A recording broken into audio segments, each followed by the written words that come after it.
Hello everyone, welcome back to Gaming Basics. In today's video, I'm going to show you how to log out of UNO game.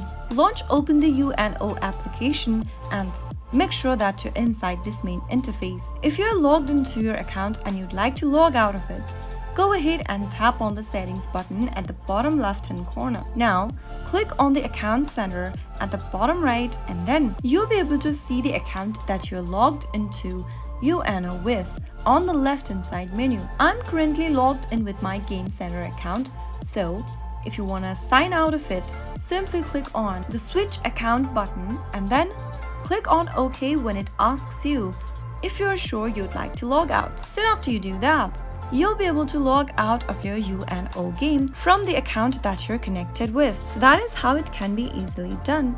If you found the video to be helpful, go ahead and give us a thumbs up. Don't forget to subscribe to the channel by hitting the subscribe button. Also press the bell icon so that you'll never miss another upcoming upload from us. I'll see you again in the next video. Goodbye till then.